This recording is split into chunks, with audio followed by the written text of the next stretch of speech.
Angelisis, Rebirth. Copyright 2025 by Ricardo Alanis. All rights reserved. No part of this publication may be reproduced, distributed, or transmitted in any form or by any means, including photocopying, recording, or other electronic or mechanical methods, without the prior written permission of the publisher, except as permitted by U.S. copyright law. The story, all names, characters, and incidents portrayed in this production are fictitious. No identification with actual persons, living or deceased, places, buildings, and products is intended or should be inferred. Chapter 1. Angelicas.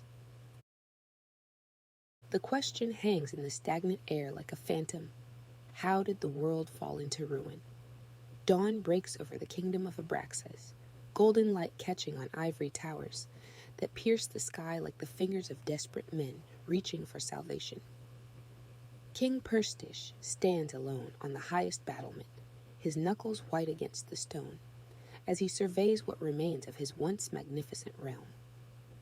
Below him, villages smolder, fields lie torn and barren, and the few citizens who survived the night huddle in the shadows of broken walls, their faces turned away from the morning light, as if they no longer believe in its promise. Perstish's eyes, deep brown with flecks of crimson that betray his exhaustion, scan the landscape methodically, cataloging each new wound inflicted on his kingdom during the night. The inspector in him cannot help but notice details and facts, mentally mapping the destruction with the precision that once made him a respected ruler. A cluster of buildings reduced to cinders on the eastern edge, 3 more breaches in the outer wall. Your Majesty. A voice breaks his concentration. Alicia approaches, her dark robes trailing behind her like liquid shadow. The sorceress moves with calculated grace, each step precise, as she comes to stand beside him. The reports from the night watch have arrived. How many this time? Perstish asks, his voice carrying the weight of anticipation for an answer he already knows will be unbearable. 217 dead, 43 missing. Her tone remains measured, clinical, belying the horror of her words. Her eyes, light brown, with unsettling yellow undertones, reveal nothing of her thoughts. The king nods once, adding these numbers to the grim tally he keeps locked in his mind.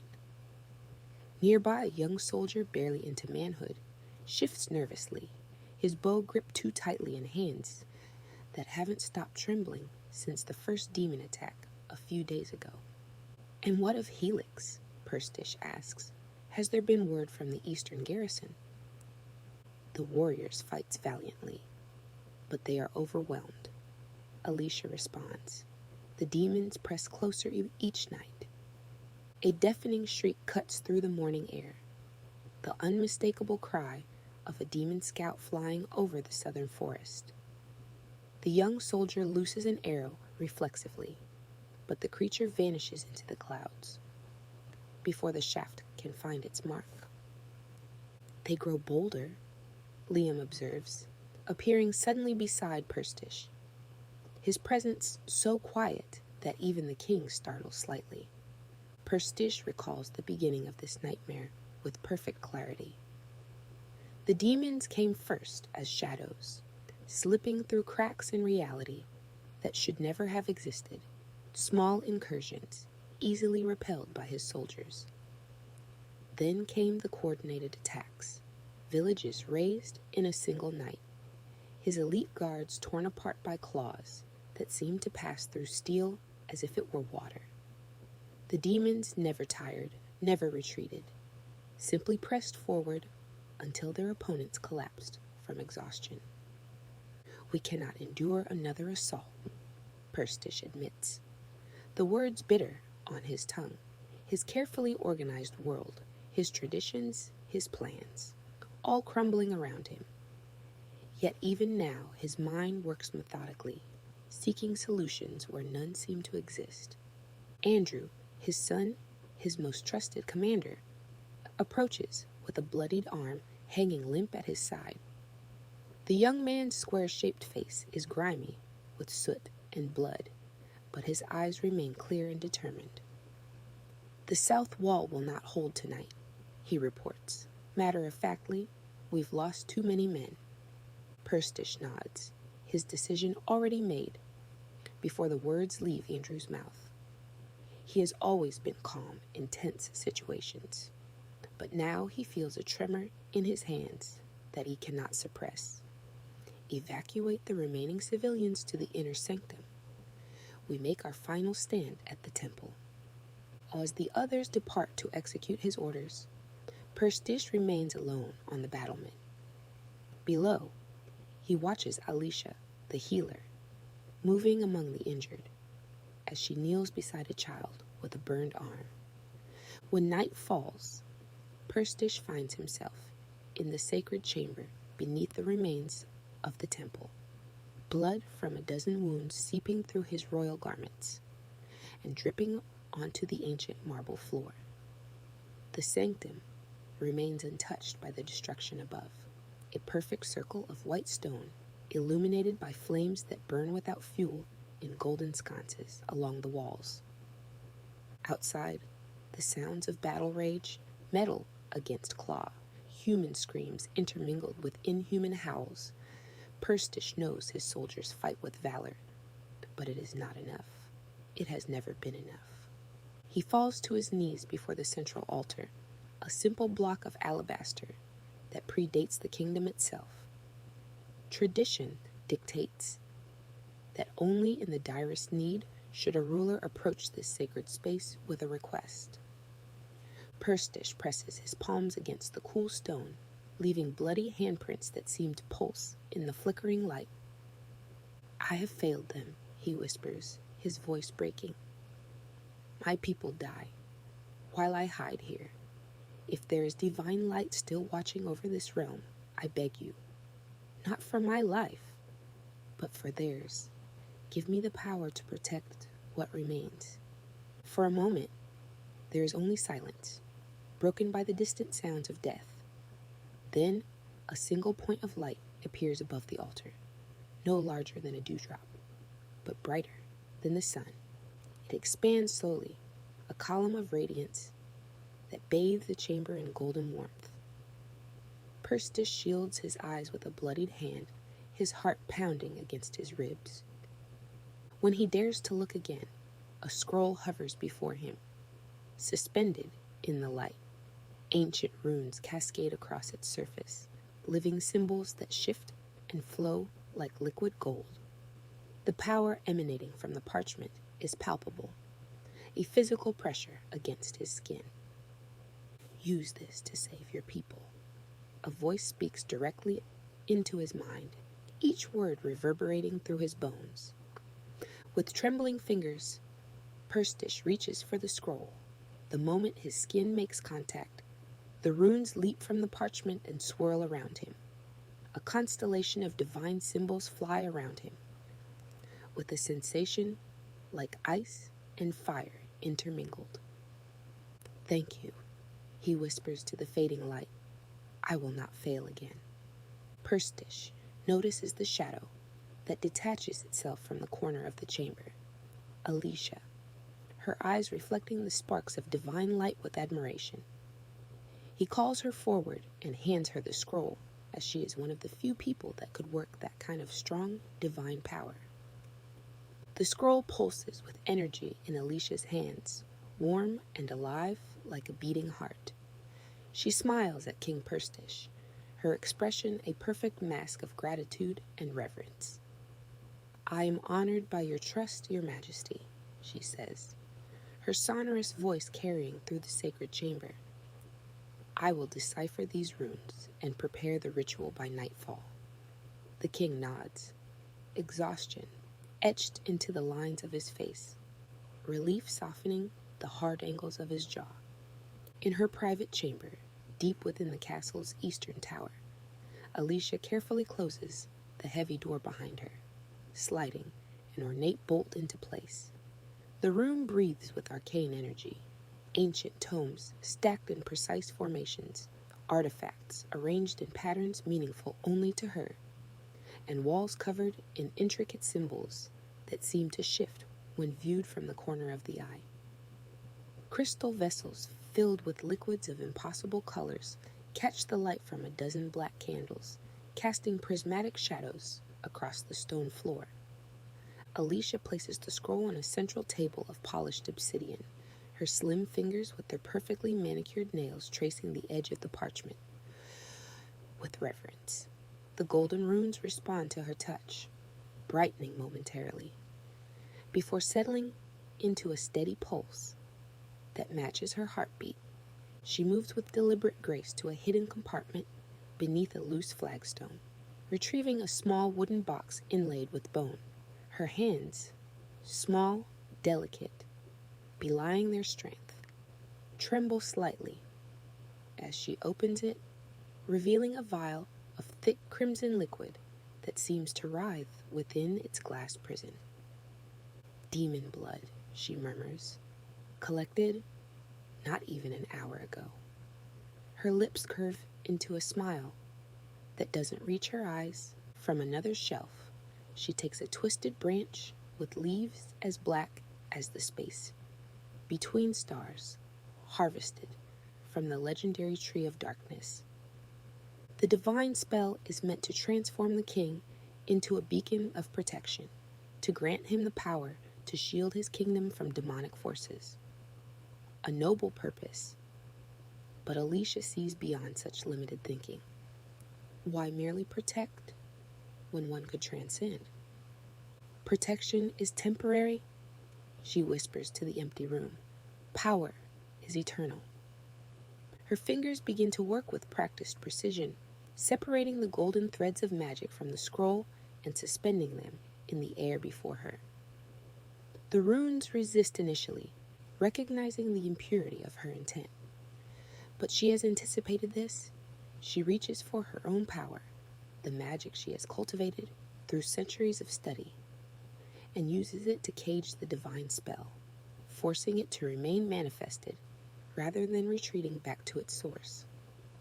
Sweat beads on her forehead as she carefully introduces the first corruption, a drop of demon blood onto the central rune.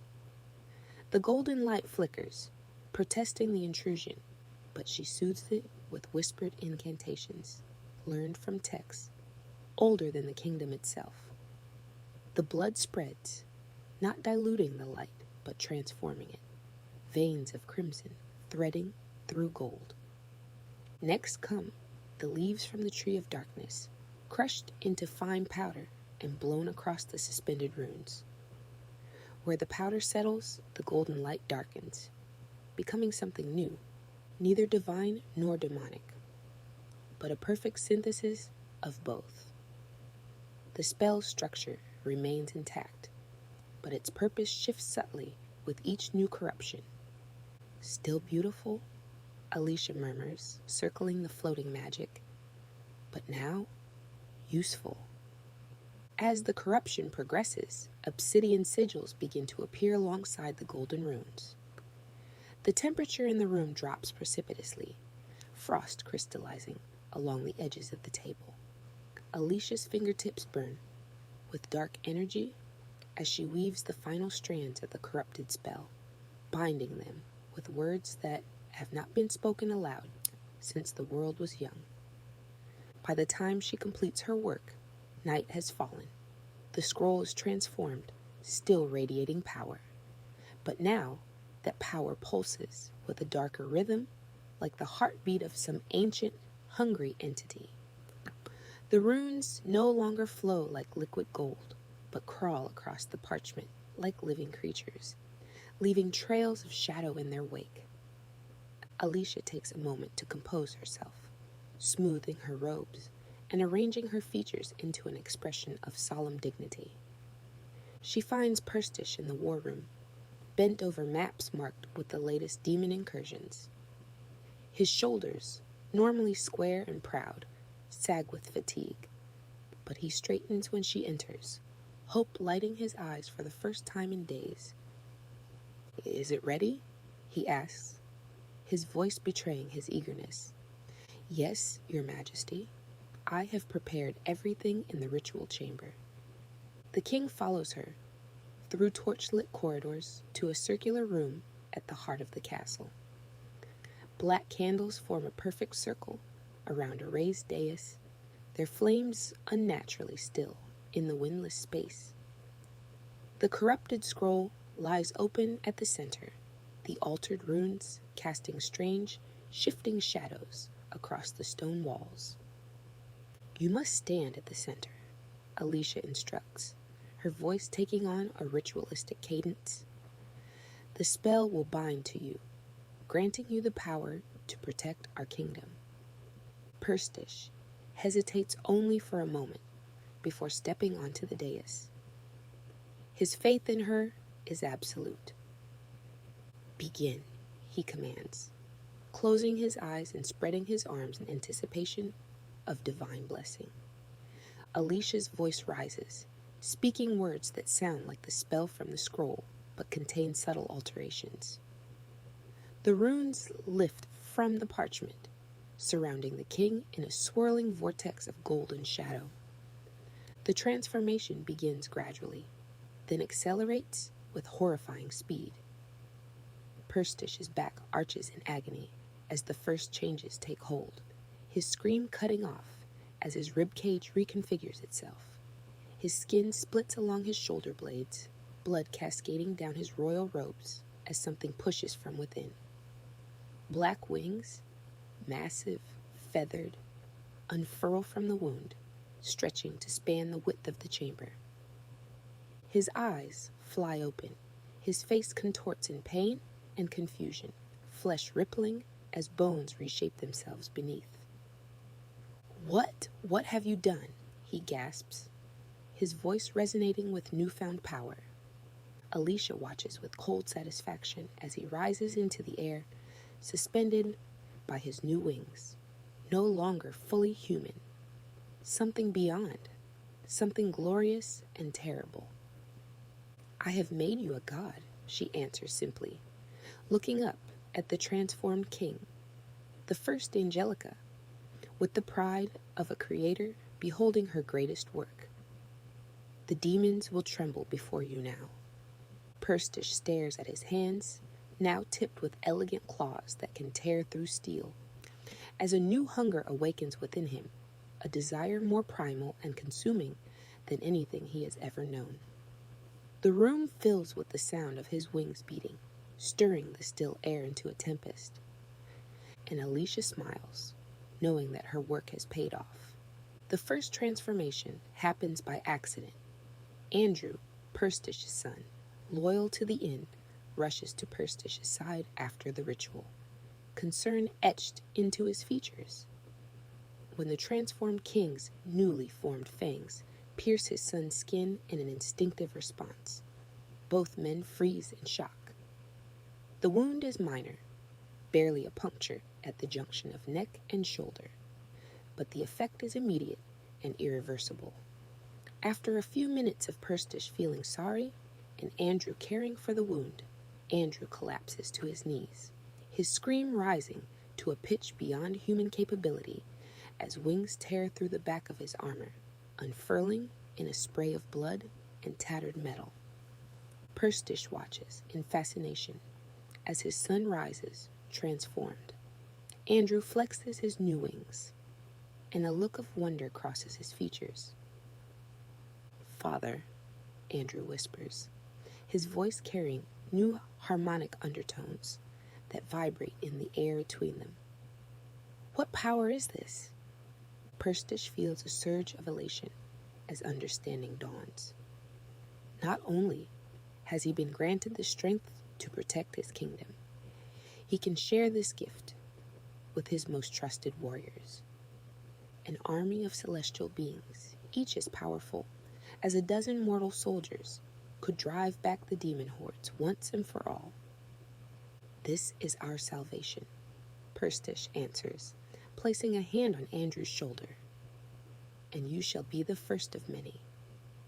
In the days that follow, Perstish selects his elite guard for transformation, men and women of proven loyalty and exceptional skill. Each receives the gift through a ceremonial bite carefully administered by the king himself. Each endures the agony of transformation, emerging stronger, faster, more beautiful, and with a unique superpower each. They learn to harness their new abilities under Alicia's watchful guidance. The first battle against the demons comes one day later, a skirmish at the western border that turns into a slaughter. The transformed warriors cut through the demon ranks like divine scythes, impervious to weapons that would fell mortal men. They move with impossible speed, striking with supernatural precision. Where once the kingdom's forces retreated before the demon advance, now the creatures of darkness flee in terror from the winged harbingers of death. Victory follows victory. Villages once thought lost are reclaimed, their grateful citizens falling to their knees before their transformed protectors.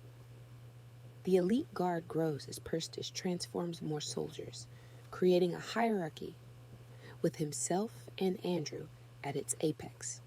They call themselves Angelicas. It is Perstish's wife who first notices the change. She finds Perstish alone on the castle ramparts, watching his Angelica force his return from another successful campaign. They move differently now, she observes. Have you noticed? Perstish follows her gaze to the returning warriors. There is something predatory in their movements that wasn't present before, a restless energy, a constant scanning of surroundings that resembles hunting behavior more than vigilance. They're adapting to their power, Perstish dismisses, though a flicker of unease settles in his stomach. Her words haunt Perstish that night as he lies awake, a metallic taste lingering on his tongue despite having eaten nothing since his transformation. He discovers, with growing discomfort, that ordinary food holds no appeal. Wine tastes of ash. Bread crumbles to dust in his mouth. Only water still quenches his thirst, though it brings no satisfaction. The first disappearance occurs in a small village near the eastern border. A young woman vanishes from her bed, leaving behind only a dark stain on her pillow and an open window. 3 more follow in different settlements, all at night, all without witnesses. Perstish orders an investigation. Suspecting demon infiltrators still lurking within the reclaimed territories, the truth emerges during a feast celebrating 1 month since the first transformation. The great hall is filled with nobles and heroes of the recent victories, though only the untransformed eat from the laden tables. The Angelicas stand apart, watching the revelry with increasingly hungry eyes. Andrew breaks first. His movements a blur, he seizes a serving girl who passes too close, his fangs tearing into her throat before anyone can react. The hall erupts in chaos as other Angelicas respond to the scent of blood, their careful restraint shattering like glass. Perstish roars, a command to stop, his voice laced with power that momentarily freezes his transformed soldiers in place. The girl lies transforming on the stone floor, her eyes wide with betrayal as she stares up at the king she trusted. "What is happening to us?" Andrew asks, his voice a strained whisper. His hands, once steady in the fiercest battles, tremble visibly. I can hear heartbeats through stone walls. I dream of the hunt, of warm flesh between my teeth. Perstish has no answer. The hunger grows in him too, a constant gnawing emptiness that no amount of water or meditation can quell. He tastes blood with every breath, imagines the pulsing veins beneath the skin of every mortal who comes before him. "Control yourselves," he orders his Angelicas, standing before them in the castle courtyard. We are protectors, not predators. I forbid any harm to come to our people." They bow their heads and swear obedience. But Perstish sees the doubt in their eyes, feels the same desperate need clawing at his own insides. That night, he orders all Angelicas confined to the castle until a solution can be found. By morning, half have escaped. Reports flood in from across the kingdom, transformed soldiers hunting in the night, leaving drained bodies in their wake. Villages, once saved from demons, now barricade their doors against their supposed saviors. Perstish dispatches his still loyal Angelicas to arrest those who have broken their oaths. But with each passing day, more succumb to the hunger. Alicia watches from the shadows, her expression unreadable, as the king grows increasingly desperate. There is no cure, she finally tells him. The hunger seems to be part of the gift. You cannot separate one from the other. Then I have damned us all, Perstish whispers, his voice breaking. The last thread of his control snaps during a midnight council meeting. The human advisors argue for the execution of all transformed soldiers, a mercy they claim, to free them from their cursed existence. The scent of their fear fills the chamber, their racing pulses like drums in Perstish's ears. One man pounds his fist on the table for emphasis, a vein in his neck throbbing visibly with each heartbeat. Perstish doesn't remember moving. One moment, he sits on his throne, listening to the debate. The next, warm blood fills his mouth. The advisor's scream cut short by the king's fangs in his throat. The remaining humans flee in terror as Perstish raises his head, blood dripping from his chin onto the stone floor. He feels no remorse, only relief. The hunger momentarily sated, the constant pain receding like a tide. For the first time since his transformation, he feels whole. Outside the castle walls, his transformed soldiers hunt freely through the kingdom, feeding on those they once swore to protect. Villages burn not from demon attacks, but from the desperate attempts of humans to drive back their former defenders.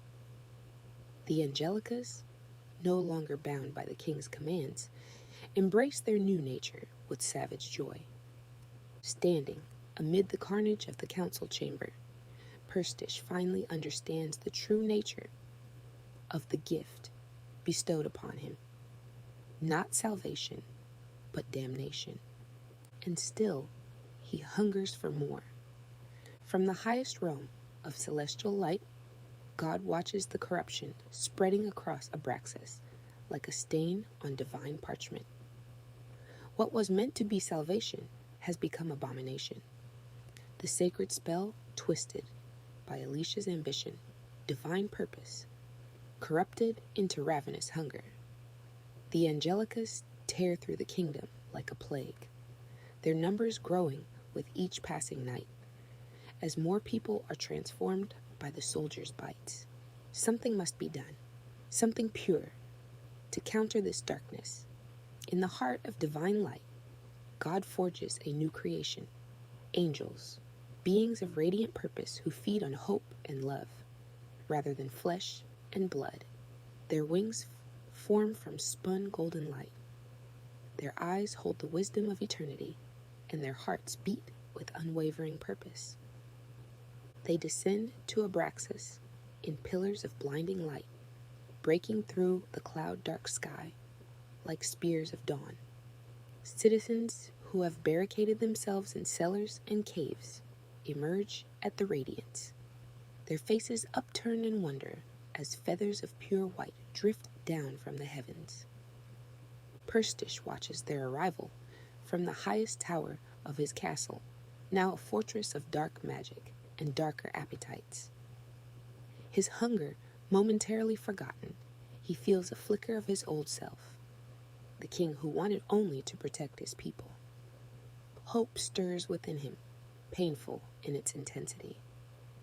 At last, he whispers, divine intervention. He descends to the courtyard where Andrew stands with the remaining loyal Angelicas. Andrew's eyes still burn with trust, but shadows of doubt linger in their depths. They have all felt their humanity slipping away, replaced by an insatiable need that no amount of feeding can quench. We will meet them as supplicants, Perstish commands, his voice carrying the absolute authority that still binds his followers to him. Perhaps they bring a cure for our condition. They fly to the central square where the angels have gathered, their wings ranging from every color except white, a stark contrast to the visitors' radiant white plumage. The citizens give way before their transformed king, fear and hope warring in their expressions. The lead angel steps forward, a being of such perfect form that it hurts to look upon him directly. His wings, vast and luminous, spread behind him like a second dawn. When he speaks, his voice resonates not through air, but through the souls of all who hear him. King Perstish, the angel acknowledges, inclining his head slightly. We have come in response to great suffering. Then you are most welcome, Perstish responds, dropping to one knee in a gesture of respect. My kingdom stands at the brink of ruin. My people suffer under a curse I inadvertently brought upon them. If you bring divine aid, we are grateful. The angel's expression remains serene, betraying nothing. We shall see what can be saved. In the days that follow, the angels move among the people with eerie calm. They heal the wounded with a touch, ease suffering with their presence, and observe the Angelicas with detached eyes that miss nothing. Hope begins to return to Abraxas. Children emerge from hiding places to watch the white-winged visitors with wonder. Markets reopen. Life resumes, albeit cautiously. Yet Perstish notices troubling patterns. The angels speak often of purification. They examine the corrupted with clinical interest rather than compassion. They ask questions about the corrupted spell, about Alicia's role, about the spread of the transformation. And always they watch the Angelicas with eyes that contain not mercy, but judgment. They are not what you believe them to be, Alicia warns, her voice lower than a whisper. I have heard them speak among themselves. They do not come to save Abraxas, but to cleanse it from existence. Impossible? Perstish responds, though doubt gnaws at him. They are divine messengers. They are executioners, Alicia insists, and all of us, Angelica, human, even me, are deemed contaminated beyond redemption. The confirmation comes 3 days later, when Perstish overhears 2 angels speaking in what they believe is solitude. Their voices carry clearly to his enhanced senses as they discuss the purification protocol that will begin at the next dawn, a cleansing so complete that not even ruins will remain of Abraxas. Rage consumes him, burning hotter than the hunger that has become his constant companion. He has struggled against his nature, fought to retain some semblance of the king he once was, all in the hope of eventual salvation. To discover that no redemption is offered, only extinction, breaks something fundamental within him. He finds the angelic leader in the temple courtyard, standing before the ancient altar where Perstish first received the divine scroll. The being's white wings glow softly in the pre-dawn light, feathers rustling gently, though no wind blows. You deceived me, Perstish accuses, his voice cutting through the silence. You came not as saviors, but as destroyers. The angel turns, unsurprised by the confrontation. We came as necessary correction. The divine magic has been corrupted beyond recovery. The balance must be restored. by erasing my kingdom, by slaughtering my people, both transformed and human alike, by cleansing that which cannot be redeemed. The angel's eyes hold no malice, only absolute certainty. Your hunger will never abate, King of Abraxas. Your Angelicas will never regain their humanity. The corruption will spread until it taints all of creation. We cannot allow this. I will not allow you to destroy what remains of my realm. Perstish counters, his wings unfurling to their full span. We may be changed, but we still stand as protectors of Abraxas. The angel regards him with something approaching pity. You are not protectors, you are predators, and your time has ended. Perstish's answering roar shakes the very foundations of the temple. It reverberates through the kingdom, a call to arms that every Angelica, loyal or rogue, recognizes in the depths of their transformed souls. His declaration echoes across Abraxas. Then let it be war between heaven and Abraxas. The battle begins at sunrise. Angel versus Angelica, amid lightning and ash. The sky itself becomes a battlefield as beings of light and shadow clash above the kingdom. Where heavenly wings touch Angelica feathers, energy discharges in blinding flashes that scorch the earth below. The humans of Abraxas flee to whatever shelter they can find, as their world becomes the staging ground for a supernatural conflict beyond their comprehension. Perstish leads his forces with the tactical precision that once made him a respected ruler. The Angelicas outnumber the angels 20-1, their hunger driving them to fight with savage intensity. Yet each angel wields power that can obliterate multiple opponents. With a single burst of divine light, Alicia watches from the shadows, her expression calculating as always. Even in apocalypse, she plans for future contingencies. The tide turns when the angelic leader summons divine judgment. A column of light so intense it pierces the clouds and connects heaven to earth. Where it touches, nothing remains but purified ash. Angelicas fall by the dozens, their corrupted forms unable to withstand direct contact with undiluted divine power. Perstish, seeing his forces decimated, makes a final desperate charge at the angelic leader. Their collision creates a shockwave that is felt for miles around. They grapple midair, corruption and purity, locked in mortal combat, neither willing to yield. Your pride doomed your kingdom, the angel states, his voice unchanged despite the struggle. As it dooms you now, my love for my people doomed me, Perstish counters, blood flowing from countless wounds. Your indifference dooms us all. The angel's response is to summon the ultimate cleansing, the divine flood. The sky darkens as clouds gather with unnatural speed, swirling in a vortex centered above the battle. Rain begins to fall, not water, but liquid light that burns the corrupted flesh of the Angelicas it touches. Perstish watches, in horror, as holy waters rise around Abraxas, swallowing villages and forests alike. This is no ordinary flood. It is erasure, a divine reset that will leave no trace of what came before. The ivory towers of his once glorious kingdom crumble as the waters rise, foundations dissolving under the touch of purifying light. His final command to his remaining forces is simple: flee, survive.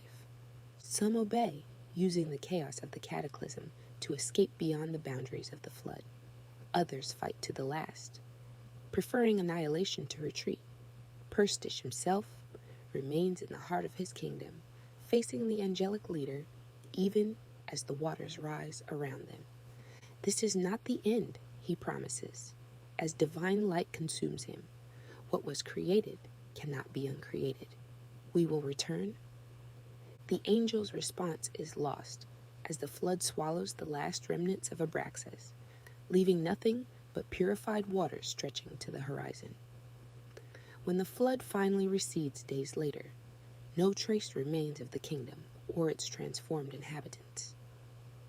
The angels depart, their mission complete, ascending back to the celestial realm in columns of light. Yet not all is as it seems. In caves shielded from the flood's reach, thanks to the tree of darkness, a handful of Angelicas huddle in darkness, their hunger temporarily forgotten in the shock of survival. They carry within them the corrupted magic, the ability to transform others, and the memory of a kingdom erased from history. With them, two important people survive, Alicia and Andrew. Over centuries, they fade into myth, creatures of shadow and hunger, glimpsed only at night. Their war with the divine is forgotten by humans, who rebuild their world unaware of the supernatural conflict that once nearly destroyed creation. But in the shadows, the descendants of those first Angelicas wait and watch. Their story is far from over.